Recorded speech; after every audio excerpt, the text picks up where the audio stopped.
5 life lessons from Fanny Crosby for the woman seeking faithful balance. Tragedy and trauma. These two are often used in the same sentence. And then, if there's a woman suffering a tragedy, it gets a whole lot worse. She doesn't just have to deal with her internal conflicts, she has to battle the world outside as well. But God gave women strength, the kind of strength that helps them live through it all, with a little grace and a whole lot of faith. Welcome to More Than Gems, where we illuminate the beauty of the women who went through it all, yet came out to be as kind as a hand held out in love, even when the world gave them every reason not to be. Today, in the series of Lasting Legacies, we'll be sharing the story of Fanny Crosby, a blind hymn writer, the one whose unwavering faith gave the world over 8,000 hymns, including the beloved Blessed Assurance. If you are a woman trying to balance family, career, and faith while also trying to hold on to yourself, just know that you have landed at the right place. This story will serve as a reminder that God doesn't need your perfection. He desires your heart. Number 1, turn your limitations into your platform. At the mere age of 6, Fanny Crosby lost her sight. The ability to see was taken from a child who had yet to see the world. What a tragedy. While the world was busy consoling the loss, God saw purpose. Her blindness became the source of her creativity, sensitivity, and spiritual insight. She couldn't see, but she had a vision.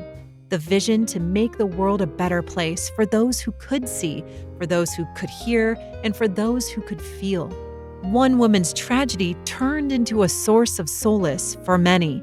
She once said, "If perfect earthly sight were offered to me tomorrow, I would not accept it. I might not have sung hymns to the praise of God." And as 2 Corinthians chapter 12, verse 9 reminds us, "My grace is sufficient for you, for my power is made perfect in weakness." In simple words, God's help is all you need. He can turn your weakest moments into your strongest ones. Practical for you. What is the one thing you keep seeing as your disadvantage? Is it your exhaustion, your lack of time, your past mistakes? This week, try reevaluating it. Write it down and ask for God's mercy to turn that very thing into something that shows His greatness. All the things weighing you down are actually fertile ground to grow something far more beautiful than what you're holding on to. Share your story with someone or journal what God is teaching you. It'd be the first step in the right direction. Don't take your limitation as a curse. It's your calling in disguise. Embrace your pain instead of hiding it. Speak up, even if your voice shakes. Create something out of your struggle. Encourage people walking down the same path as you. Every scar tells a different story, and every story you let go of can become something that helps others. Don't wait until you feel whole. You can start moving now with your broken self. Maybe God will fix it on the way. The cracks in your soul don't disqualify you from God's mercy. They just make a way for more of it. Number 2, cultivate a heart of worship in your everyday. Fanny didn't just write hymns, she lived them. Her life was like a melody that she had mastered over the years.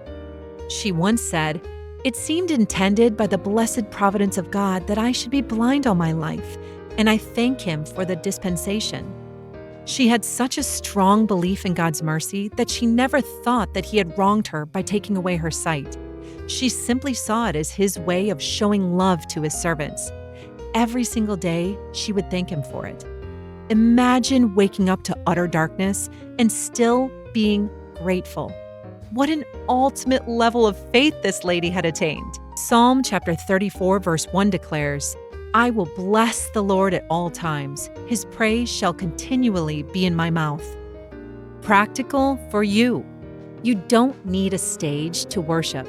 Incorporate it into your daily routine, like things that you do out of absolute necessity. Let praise become your secret weapon. Begin each day with a whispered song. Write a thank you note on your mirror. In moments of distress, pause, take a break, and sing a line from your favorite hymn, Let worship interrupt your worry. Praise helps change your perspective. As you worship, you're declaring that God is greater than your worries, your fears. Consider this an exercise for this week. Choose a moment daily to stop and praise. Say it out loud or in your heart. Make it a rhythm, a lifeline. And within days, you'll realize that worship is not a break from reality. It gives you the power to thrive within it. Don't underestimate the power of 5 minutes of worship. And don't consider it a chore, make it a habit. While you're doing laundry or driving to work, speak His name. These daily rhythms will bring heaven's peace into your life. The life that you've been struggling to keep will fall into harmony. You may be pulled in 1,000 directions, but praise will center you. It will turn your home into a sanctuary, a haven. Let worship be your way out of hardships. Number 3, serve out of your story, not out of striving. Fanny Crosby wrote amazing hymns, but she knew her words alone couldn't make the difference she was striving for. So she served in rescue missions, and she walked the streets of New York caring for the poor and broken. She lived what she spoke. Matthew chapter 25, verse 40 says, "Whatever you did for one of the least of these brothers and sisters of mine, you did for me." Practical for you. You don't need to do more. Just focus on what you're doing and devote your whole heart to it. What's your story? What have you overcome? What is your achievement? Start this week by giving words of encouragement to one person who really needs it. Invite a single mom to coffee. Hug someone who's struggling with grief. Share a hymn online. Smile at strangers. You don't need a platform to serve. Just open eyes and a willing heart. Number 4, make time for eternal things. Fanny Crosby didn't chase fame. She refused to be paid for her work so her words could reach more people. Her focus was never the spotlight. It was to show the world the power of kindness and faith through her words. Colossians chapter 3, verse 2 reminds us, "Set your minds on things above, not on earthly things."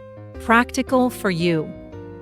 Life can be complicated. It pulls you in 100 directions at the same time. But today, take a pause and ask, what will matter in 100 years? Start reclaiming your time for eternal things. Schedule 15 minutes daily for the Word. Put down your phone and look into your child's eyes. Talk to them about Jesus. You don't need more time. You just have to have the intention for it. Eternity begins with your everyday choices. When you say no to the noise, you make room for things that truly matter. Moreover, you don't need to make big leaps. One step at a time, small changes, and these small shifts today will lead to legacy tomorrow. Number 5, your voice matters, even if the world can't see you. Fanny Crosby never saw the faces that sang her songs. Yet, she kept writing. Her words reached millions. Her hymns weren't just lyrics, they were lifelines. They breathed hope, faith, and belief into the listeners. Proverbs chapter 18, verse 21 rightfully says, "The tongue has the power of life and death." Practical for you. Even if you don't have 1,000,000 people to address, your voice still matters. In the vastness of the earth, you might feel like a small voice, but your story still matters. You might be the center of the world for those who love you.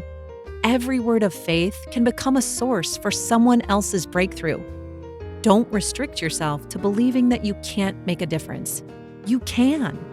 God has given you the strength for it. You just need to use it rightfully. Don't wait to be noticed. Speak your heart, and God will put eternal weight into your words. Fanny Crosby couldn't see the world, but she saw eternity, and her light still shines in the words. So can yours. If not in your words, maybe in your actions. You don't need to be perfect. You just need to be willing enough. You are chosen by the divine power, cherished, called. You are more than gems, and your story is still in the process. Make it the best one. That was it for today's video. Thank you for watching. For more stories like this, subscribe to our channel, and we will catch you in the next one.